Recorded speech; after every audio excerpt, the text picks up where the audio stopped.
Hi అండి, welcome to legal capital. This is advocate Shweta. ఈరోజు మనం ఒక సివిల్ వివాదం గురించి మాట్లాడుకుందాము. ఏంటి అని అంటే, చాలా మంది పొలాలకి, ఇది రైతులకి ఎక్కువ రిలేట్ అవుతారు. మనం పొలాలకి కొన్ని వెనకాలన్న, ఇప్పుడు వరి మళ్ళు అట్లా ఉంటాయి కదా, వెనకాల వైపు వెళ్ళడానికి దారి ఉండదు. ముందు వాళ్ళకి పాస్ట్ 20 years నుంచి, 10 ఏళ్ళ నుంచి, 20 ఏళ్ళ నుంచి అదే దారి వాడుతూ ఉంటారు మీ తాతల దగ్గర నుంచి.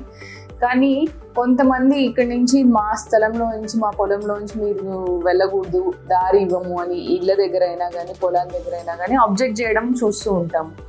అండ్ ఎప్పుడైతే ఈ పొలాలకి రేట్లు ఎక్కువ పెరిగిపోయాయో, కావాలని ఏదో ఒకటి కొని పెట్టడము, అక్కడి నుంచి వెళ్లకుండా చేయడము అనేది జరుగుతుంది.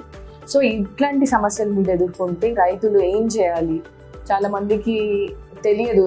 వీడు ఏమో దారి కట్టేస్తున్నాడు, వెళ్ళనివ్వట్లేదు, ట్రాక్టర్ వెళ్ళడానికి ఉండదు, ఎద్దుల బండి వెళ్ళడానికి ఉండదు, పొలాన్ని పదును చేయడానికి దారి కావాలి కదా. ఇప్పుడు వరి ఉందనుకోండి, దాన్ని లారీలో వేసుకోవడానికో, ట్రాక్టర్లో వేసుకోవడానికి, ఎడ్ల బండి అటు ఇటు వెళ్ళడానికి కూడా దారి ఇవ్వరు అనమాట. అవుట్ ఆఫ్ వెంజెన్స్ అనుకోండి, ఇంకేదైనా అనుకోండి, కొంతమంది బాగా తగాదాలు పెట్టుకునే వాళ్ళు ఎక్కడైనా ఉంటారు కాబట్టి. సో అట్లాంటప్పుడు ఏం చేయాలి అని, యాక్చువల్లీ 1923లో బౌండరీస్ సెటిల్మెంట్ యాక్ట్ అని ఒకటి ప్రవేశపెట్టారండి. అప్పుడు గ్రామాలన్నీ సర్వే చేశారు. సర్వే చేసినప్పుడు ఏం చేశారంటే, గ్రామ నక్షాని, విలేజ్ మ్యాప్ అని ఒకటి తయారు చేశారు. తెలుగులో గ్రామ నక్ష అంటారు, ఇంగ్లీష్లో విలేజ్ మ్యాప్ అంటారు.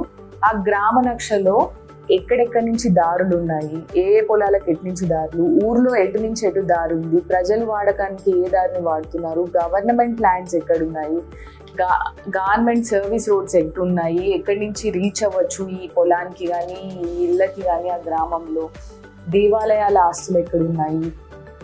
ఓకే, ఇప్పుడు పూర్వము దేవాలయాలకు ఒక్కొక్క గుడికి 40-50 ఎకరాల ఆస్తి ఉండేది. మాన్యం, గుడి మాన్యం అని అంటారు దాన్ని. ఎండోమెంట్స్ యాక్ట్ కిందికి వెళ్ళిపోయినాయి, అవి ఇప్పుడు వాళ్ళు గవర్న్ చేస్తారని. అట్లా 40-50 acres ఉండేవి. చాలా చిన్న చిన్న గుళ్ళకు కూడా చాలా ఎక్కువ ఆస్తులు ఉండేవి. పూర్వం అట్లా దే యూస్ టు డొనేట్ అనమాట, ఇచ్చేసేవారు గుడికి. ఇప్పుడు ఈ చెన్నకేశ్వర స్వామికి ఇచ్చేస్తాను నేను అని, రామాలయానికి ఇచ్చేస్తాను నేను అని, ఇప్పుడు అలా ఉండేవన్నమాట. సో ఎప్పుడైతే మీకు ఈ దారి ఉన్న గ్రామ నక్షలో మనకి దారి కనిపిస్తుంది.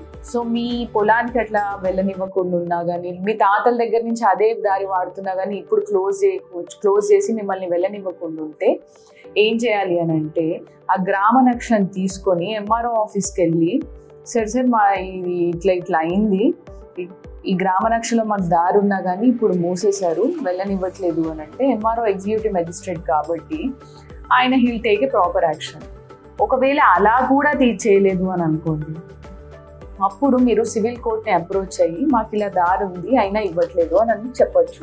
సో ఇప్పుడు ఒకవేళ మీ దగ్గర గ్రామ నక్ష లేదు, అప్పుడు ఏం చేయాలి అని అంటే, లాస్ట్ 12 ఏళ్ళ నుంచి 20 ఏళ్ళ నుంచి మీరు వాడుతున్నట్టయితే ఈజ్మెంట్ యాక్ట్ ప్రకారము ఈజ్మెంటరీ రైట్స్ అనేవి వస్తాయి.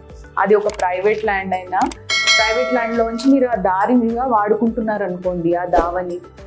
సో వాగు దాటేటప్పుడు యూజువల్లీ అక్కడ కట్టలు వేస్తారు వాగుల పైన, ఆ దారిని వాడుతూ ఉంటారు. అండ్ పొలాలకి డొంకలో నుంచి వెళ్ళడం అని, కొన్ని పొలాలకి, వెనకాల పొలాలకి ముందు వాళ్ళే కొంచెం సన్న దారి ఇస్తారు, దాంట్లోంచి వెళ్ళడం. ఒక్కోసారి కొంతమంది అవుట్ ఆఫ్ వెంజెన్స్ దాన్ని అటువంటి వాటిని మూసేస్తారు. అప్పుడు ఏం చేయాలి అని అంటే, ఈజ్మెంటరీ రైట్స్ ప్రకారము, ఈజ్మెంట్ యాక్ట్ ప్రకారం కూడా 20 ఏళ్ళ నుంచి మీరు అదే దారి వాడుతున్నట్టయితే, కోర్ట్ మీకు సివిల్ కోర్టులో ఈజ్మెంట్, మామూలుగా ఈజ్మెంటరీ యాక్ట్ ప్రకారము వెళ్ళొచ్చు, సివిల్ కోర్టులో దారి కోసము వెళ్ళొచ్చు, ఎటు అయినా మీకు ఆర్డర్ వస్తుంది, టెంపరీ ఆర్డర్ ఇస్తుండొచ్చు. అది పోన్ గోయింగ్ ఫార్వర్డ్ ఒక డిగ్రీ కింద ఇచ్చేస్తారు, మీరు ఆ దారిని వాడుకోవచ్చు అనమాట. సో మీరు ఇలాంటివి ఏవైనా సమస్యలు ఎదుర్కొంటున్నట్టయితే స్క్రీన్ పైన ఉన్న నంబర్ని కాంటాక్ట్ అవ్వండి. You can please visit us on legal capital. Thank you.